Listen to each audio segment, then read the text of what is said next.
శ్రీ గురుభ్యో నమః.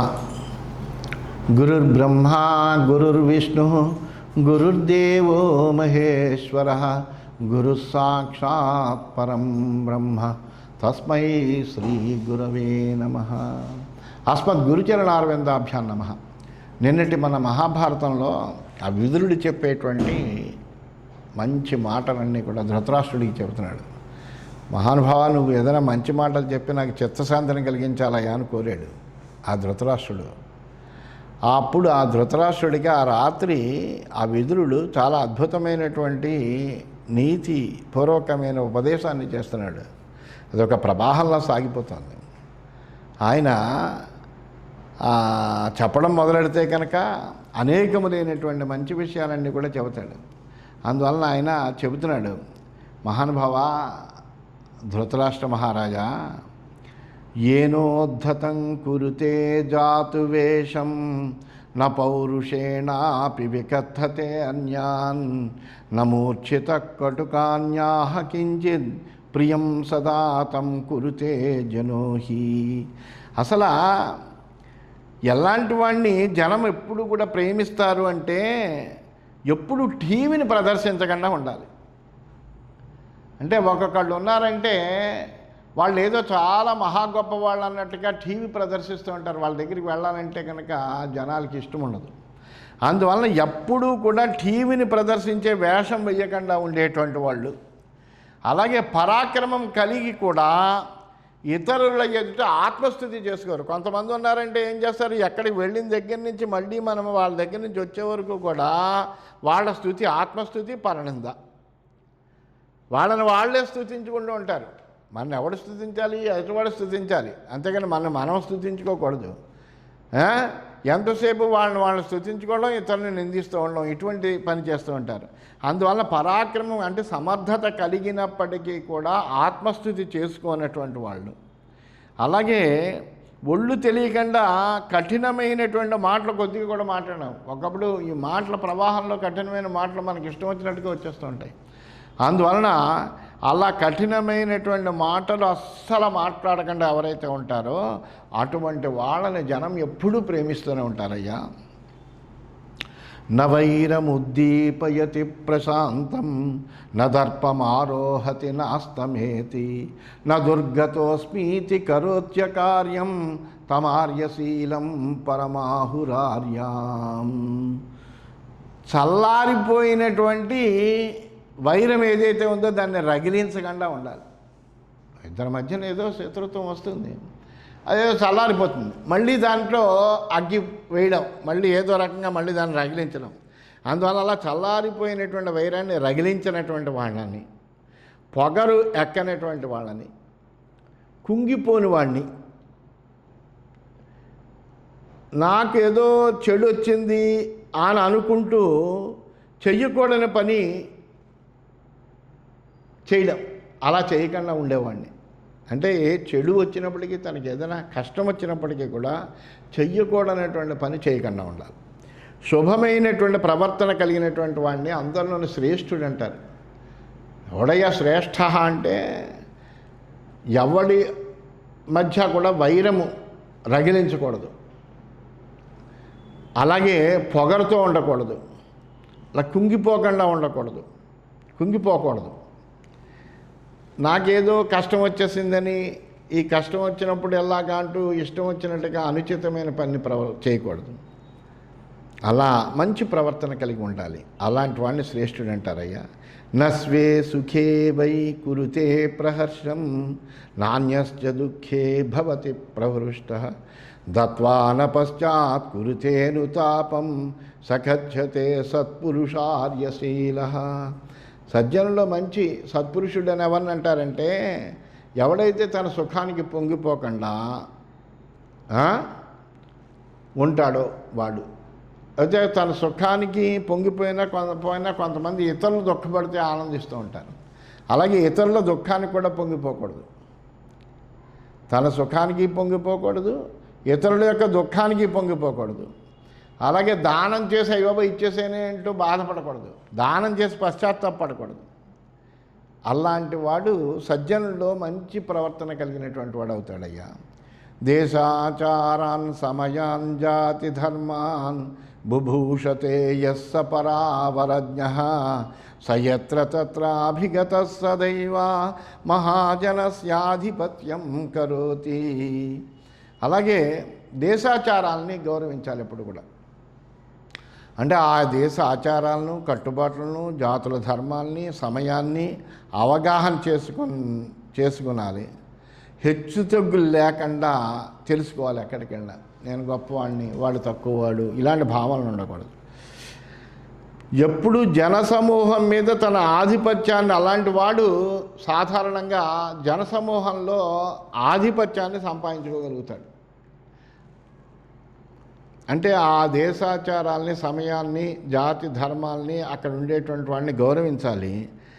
హెచ్చు తగ్గులు లేకుండా ఉండగలగాలి. అలాంటి వాడు గొప్పవాడిగా, అంటే అతన్ని నాయకుడిగా అంగీకరిస్తారు. దంభం మోహం మత్సరం పాపకృత్యం రాజద్విష్టం పైశునం పూగభైరం మత్తోన్మత్తైర్దుర్జనైశ్చాపి వాదం యప్రజ్ఞావాన్ వర్జయేత్ స ప్రధానః. అలాగే ఆడంబరము, భ్రాంతి, ద్వేషం, పాపపు పని చేయడం, రాజద్రోహం తలపట్టడం, పిసినారితనం, సంఘవైరం, పొగరబోతులతో, పిచ్చివాళ్లతో, చెడ్డవాళ్లతో, వీళ్ళతో వాదం, ఇవన్నీ వదులుకోవాలి. ఆడంబరం ఉండకుండా ఉండాలి, భ్రాంతి, సందేహం ఉండకుండా ఉండాలి, ద్వేషం ఎవరి మీద ఉండకూడదు, పాప పని చేయకూడదు, రాజద్రోహం తలపెట్టకూడదు, పిసినారితనం కలిగి ఉండకూడదు, సంఘం మీద కోపం ఉండకూడదు. ఎప్పుడు పొగరమూతులతో, పిచ్చి వాళ్ళతో, చెడ్డవాళ్ళతో కలిసి ఉండడం, లేకపోతే వాళ్ళతో వాదన చేస్తూ ఉండడం, ఇలాంటివి చేయకూడదు. ఇలాంటివి లేని వాడిని ప్రజ్ఞాశాలి అంటారయ్యా.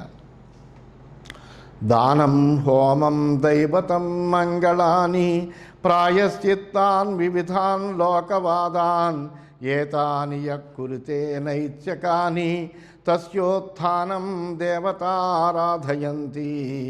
అలాగే దానము, హోమము, దేవతార్చన, శుభకార్యాలు, ప్రాయశ్చిత్తాలు, ఇలా అనేక విధాలైనటువంటి లోకాచారాలన్నీ కూడా దైనందిన కార్యక్రమంగా పెట్టుకున్నటువంటి వాడికి దేవతలు కూడా సహాయం చేస్తారు. వాళ్ళు కూడా దీప్తినిస్తారు, ప్రకాశాన్ని. సమైర్వివాహం కురుతే నహీనై సమైసఖ్యం వ్యవహారం కథాంచ గుణైర్విశిష్టాంచ పురో దధాతి విపశ్చితస్తస్య నయా సునీతాః. అలాగే హీనుల్ని వదిలిపెట్టి తనతో సమానమైనటువంటి వాళ్ళతో వివాహం కానీ, స్నేహం కానీ, వివాదశ్చ వివాహశ్చ సమయోరేవ శోభతే అన్నారు. అందువల్ల వివాహం కానీ, స్నేహం కానీ సమానమైనటువంటి వాళ్ళతో చేయాలి. వ్యవహారము, సంభాషణ వాళ్ళతో చేస్తూ విశిష్టమైనటువంటి వ్యక్తులను ముందరుంచుకునేటువంటి పండితుడిని నీతులన్నీ కూడా ప్రయోజనాలను సిద్ధింపజేస్తాయ్యా. మితం భుంక్తే సంవిభజ్యాశ్రితేభ్యః మితం స్వపిత్యమితం కర్మ కృత్వా దదాత్యమిత్రేష్వపి యాచితః సన్ తమాత్మవంతం ప్రజహాత్యనర్థాః. తనను ఆశ్రయించిన వాళ్ళకు పంచి ఇవ్వాలి. ఎవరైతే ఆశ్రయించారో వాళ్ళకి కావలసింది తన దగ్గర ఉన్నది పంచాలి. మితంగా తినాలి. తన దగ్గర ఉండే ఆహారం తనను ఎవరు ఆశ్రయించారో వాళ్ళకి పెట్టాలి. తను మితంగా తినాలి. ఎక్కువ పనిచేసి తక్కువ నిద్రించాలి. అడిగితే శత్రువులకైనా ఇవ్వాలి. అలాంటి ఆత్మగుణ సంపన్నుడిని అనర్థాలన్నీ విడిచిపెడతాయ్యా. చికీర్షితం విప్రకృతం చ యస్య నాన్యో జనాః కర్మ జానంతి కించిత్ మంత్రే గుప్తే సమ్యగనుష్ఠితే చ నాల్పోప్యస్యత్యవతే కశ్చిదర్థః. ఎవడైనా సరే మంచి ఆత్మవంతుడైనటువంటి వాడు తనకి ఇష్టమైనటువంటి దానికి పూనుకున్నా, శత్రువులకి అనిష్టమైనటువంటి కార్యం చేయదలుచుకున్నా అది ఎవరికి తెలియనివ్వడం. అతని మంత్రాలోచనం కానీ, ఆచరణం కానీ కొద్దిగా కూడా వ్యర్థం కాదు. ఎందుకంటే ముందుగా ఎవరికి తాను చేసే పని తెలవకుండా ఎవరైతే చేస్తారో అతడి యొక్క మంత్రాలోచన పటిష్టంగా ఉంటుంది. యః సర్వభూత ప్రసమే నివిష్టః సత్యో మృదుర్మానకృచ్ఛుద్ధభావః అతీవ సజ్ఞాయతే జాజ్ఞాతి మధ్యే మహామణిర్జాత్యైవ ప్రసన్నః. ప్రాణులన్నిటికీ శాంతిని కలిగించేటువంటి ఆసక్తితో ఎప్పుడు సత్యాన్ని మాట్లాడుతూ మృదు స్వభావంతో ఇతరులందరినీ గౌరవిస్తూ పవిత్రమైనటువంటి ఆశయం కలిగినటువంటి వాడు ఎవడవుతూ ఉన్నాడో వాడు రత్నంలా ప్రసిద్ధి పొందుతాడు, ప్రకాశిస్తాడయ్యా. యహ ఆత్మనా పత్రకృతే యహ ఆత్మనా పత్రపతే భృశం నరః సర్వలోకస్య గురుర్భవత్యుత అనంతతేజాః సుమనాః సమాహితః సతేజసా సూర్య ఏవావభాసతే. తన తప్పులకి తానే సిగ్గుపడుతూ ఉండాలి. అయ్యయ్యో ఇలాంటి తప్పు చేస్తేనేమిటి అని. అంతే తప్ప తాను తప్పు చేసినప్పటికీ అది ఒప్పుగా భావించకూడదు. తన తప్పులకు తాను సిగ్గుపడుతూ ఉండేటువంటి మానవుడు లోకాన్ని అంతటికీ గురువు అవుతాడు. అయ్యో నేను పొరపాటు చేశాను అని తన పొరపాటును తాను వెంటనే ఒప్పుకొని సిగ్గుపడితే కనుక వాడు లోకానికి అంతటికీ గురువు అవుతాడు. అంతులేని తేజస్సు, పరిశుద్ధమైన మనస్సు, ఏకాగ్రత కలిగినటువంటి వాడు అయ్యి అతను కాంతితో సూర్యుడిలో ప్రకాశిస్తాడయ్యా. వనే జాతాః శాపదగ్ధస్య రాజ్ఞః పాండోః పుత్రాः పంచేంద్రకల్పాः త్వయైవ బాలా బద్ధితా శిక్షితాశ్చ తవాదేశం పాలయత్యాంబికేయ.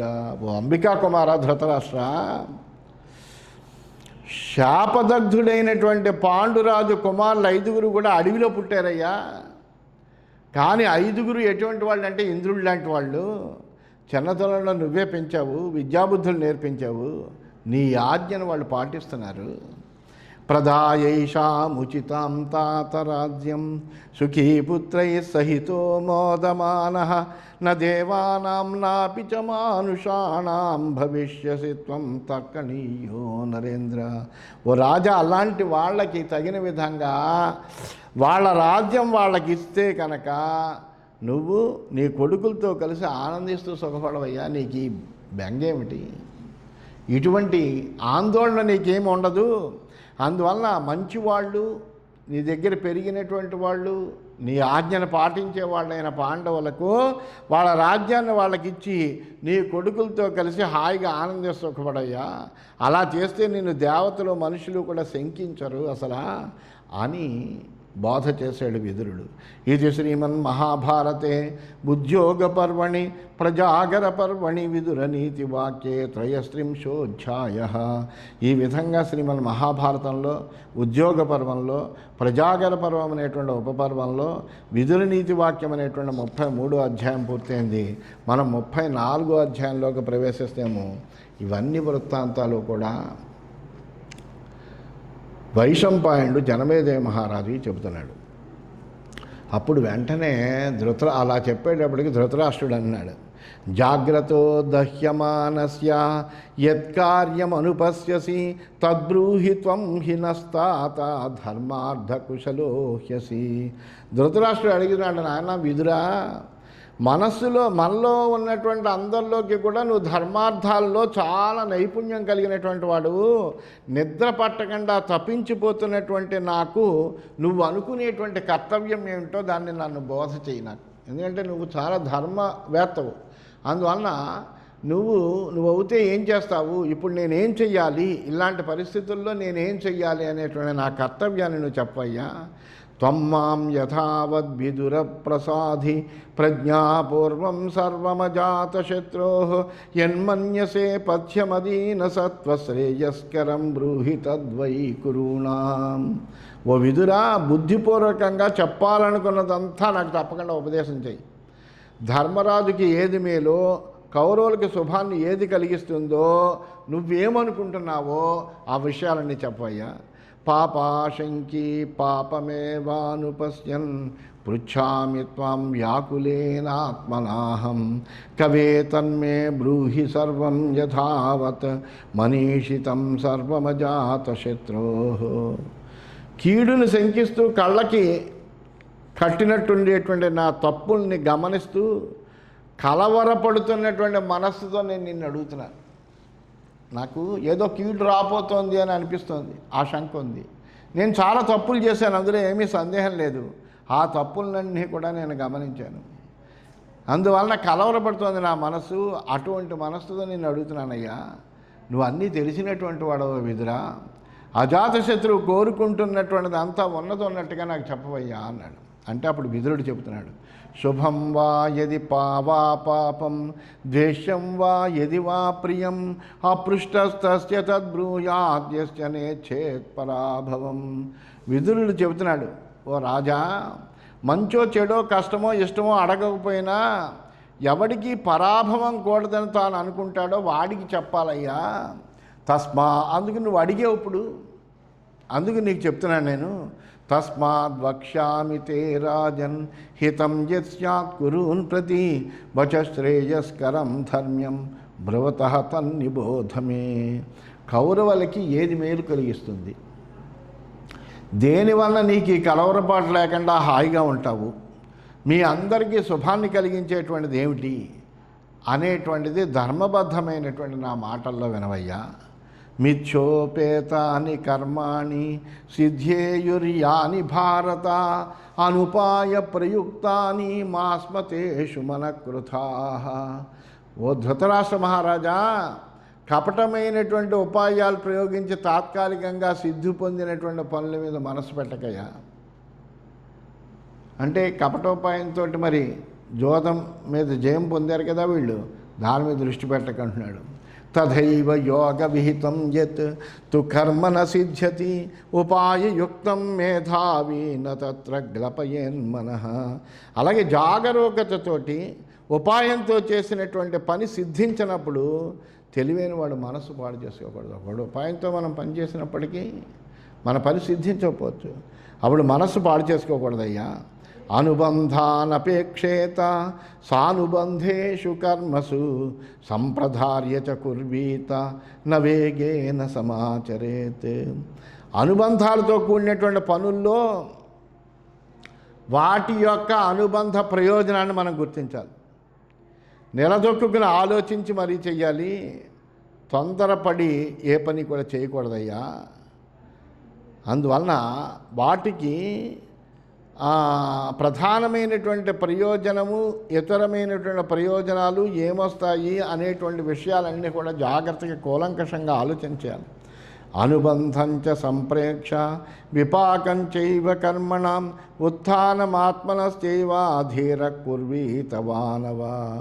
ధీరుడైనటువంటి వాడు ఏం చేస్తాడంటే అనుబంధ ప్రయోజనాలను, తాంత్ర పరిణామాన్ని కూడా, తనకు కలిగేటువంటి ఉన్నతిని ఇవన్నీ కూడా ఆలోచిస్తాడు ముందరే.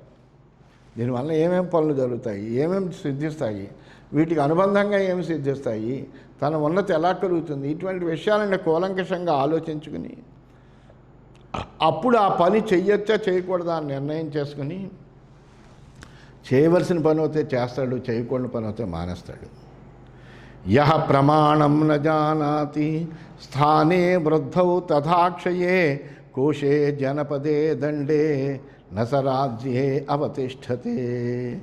అలాగే లాభ నష్టాలు, ధనాగారం, దేశం, దండల స్థాయి ఇవన్నీ కూడా ఎలా ఉందో తెలుసుకోలేనటువంటి వాడు రాజ్యంలో స్థిరంగా ఉండలేడు, అధికారంలో స్థిరంగా ఉండలేడు. అధికారంలో స్థిరంగా ఉండాలి అంటే కనుక వాడికి లాభ నష్టాలు, తమ కోట ఏంటి, తన యొక్క ధనాగారం ఎలా ఉంది, దేశం ఎలా ఉంది, తన యొక్క దండల స్థాయి ఎలా ఉంది, ఇవన్నీ కూడా తెలిసి ఉండాలి. యస్త్వేతాని ప్రమాణాని యథోక్తాన్యనుపశ్యతి యుక్తో ధర్మార్థయో జ్ఞానే సరాజ్యమధిగచ్చతి. అలా వీటి స్థాయిలను చక్కగా గుర్తించినటువంటి వాడు ఎవడైతే ఉంటాడో వాడు ధర్మార్థ జ్ఞానమందు మనస్సు నిలిపి రాజ్యాన్ని పొందుతాడయ్యా. న రాజ్యం ప్రాప్తమిత్యేవ వర్తితవ్యమసాంప్రతం శ్రియం హ్యవినయో హంతి జరారూపమివోత్తమం. రాజ్యం దక్కింది కదా అని తగిన విధంగా నడుచుకోకూడదు. ముసలితనం రూపాన్ని కమ్మేసినట్టుగా మిడిసిపాటు కూడా సంపదను నశింపచేస్తుంది. ముసలితనం వస్తే కనుక రూపం అంతా కూడా మార్పు చెందుతుంది. అట్లాగే ఏం చేస్తుంది, మిడిసిపాటు అనేటువంటిది సంపదనని నశింపచేస్తుంది అయ్యా.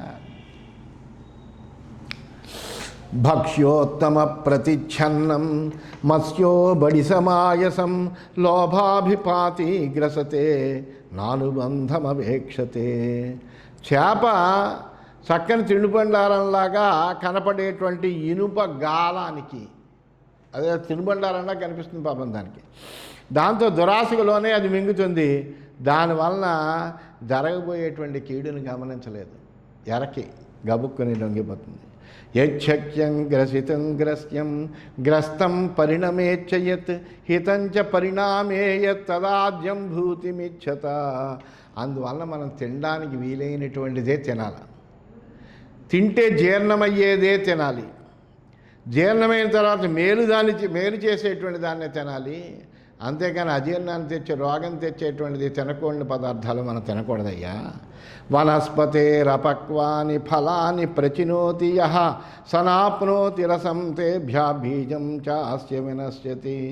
చెట్టు నుండి పండ్లను పళ్ళు కోసుకుంటే వాటి నుండి రసాన్ని ఏం పొందుతాం? పండినటువంటి పండు అయితే కనుక తినడానికి మధురంగా ఉంటుంది, దాంట్లో ఉండే రసాన్ని ఆస్వాదించగలం. అంతేగాని అపక్వమైనటువంటి పండును తీసుకుంటే కనుక దానివల్ల రసం పొందలేం కదా. అంతేకాకుండా దాని విత్తనం కూడా నశిస్తుంది. ఎందుకంటే అది కోసేసి అది ఇంకా పండలేదు. పండకపోతే దాని యొక్క విత్తనం కూడా వేసినా కానీ ఏం మొక్కరాదు. ఎస్తు పక్వముపాదత్తే కాలే పరిణతం ఫలం ఫలాద్రసం సలభతే బీజాచైవ ఫలం పునః. చక్కగా పక్వమైనటువంటి పండు తింటే కనుక ఆ పండు నుండి రసాన్ని పొందుతాడు, దాని విత్తనం నుండి మళ్ళీ పండును కూడా పొందగలుగుతాడు. ఆ విత్తనం మళ్ళీ వృక్షం అవుతుంది. పుష్పం పుష్పం విచిన్వీత మూలచ్ఛేదం నకారయే మాలాకార ఇవారమే ఇవారామే నయధాంగా అంగారకారక. పూలదండలు కట్టేవాడు ఏం చేస్తాడు? ఒక్కో పువ్వు తీసుకుని పువ్వుని పోగు చేసుకుని చక్కగా కట్టుకుంటాడు. అలాగా చెట్టు బొగ్గు తయారు చేసేవాళ్ళగా మొదలంటా నరికేసుకోకూడదు చెట్టుని. ఒక్కొక్కటి పోగు చేసుకోవాలి తప్ప నాశనం చేసుకోకూడదు. కిన్ను మే స్యాదిదం కృత్వా కిన్ను మే స్యాద కుర్వతః ఇది కర్మాణి సంచిత్యా కుర్యాద్వా పురుషో నవా. మానవుడు ఇది చేస్తే నాకేమవుతుంది, చేయకపోతే ఏమవుతుంది అనేటువంటి ఆలోచన చేయాలి. చేసి బాగా ఆలోచించి పనులు చెయ్యాలి. మానేయాల్సి వస్తే మానేయాలి. అనారభ్యా భవంత్యర్థా కేచిన్నిత్యం తథాగతాః కృతః పురుషకారో హి భవేత్యేషు నిరర్థకః. ఎప్పటికీ ఫలించినటువంటి పనులు ఏవైతే ఉన్నాయో వాటిని మొదలెట్టకూడదు. అసలు మనం ఏదైనా పని చేసామంటే దాని ప్రయోజనం సిద్ధించాలి. అంతేగాని ప్రయోజనం సిద్ధించినటువంటి పనులు ఏవి చేయకూడదు. వాటి కోసము మనం చేసే ప్రయత్నం అంతా వ్యర్థం కదా, అది గుర్తుంచుకోవాలి. ప్రసాదో నిష్ఫలో యస్య క్రోధశ్చాపి నిరర్థకః నతం భక్తారమిచ్చంతి షండం పతిమివ స్త్రియః. స్త్రీలు ఏ విధంగా అయితే కనుక షండుని భర్తగా ఇష్టపడరో అలాగే ఫలించినటువంటి అనుగ్రహం, మనం ఏదైనా పని చేసామంటే దాని ప్రయోజనం సిద్ధించాలి. అలా ఫలించినటువంటి అనుగ్రహము, వ్యర్థమయ్యేటువంటి కోపము, సమర్థత లేకుండా కోపం ఉండకూడదు. అందువల్ల వ్యర్థమయ్యేటువంటి కోపము కలిగినటువంటి వాడిని ప్రజలు ప్రభువుగా ఇష్టపడరయ్యా. అందువలన ఈ గుణాలన్నీ కూడా మనలో ఉండాలి. ఆ గుణాలకి తగిన విధంగా మన ప్రయత్నాలన్నీ జరగాలి. మనము ఏదైనా పని చేసేటప్పుడు దాంట్లో యుక్తాయుక్తాలన్నీ కూడా విచక్షణ చేసుకోవాలి. వివేకంతో చెయ్యదగిన పని చెయ్యాలి, చెయ్యకూడని పని మానేయాలి అంటూ ఈ విధంగా ఆ ధృతరాష్ట్రుడు మళ్ళీ అడిగితే దానికి తగినటువంటి రీతిగా విదురుడు సమాధానం చెబుతున్నాడు. ఇంకా ఏం చెబుతాడు అనేటువంటిది రేపటి భాగంలో తెలుసుకుందామని తెలియజేస్తూ స్వస్తి.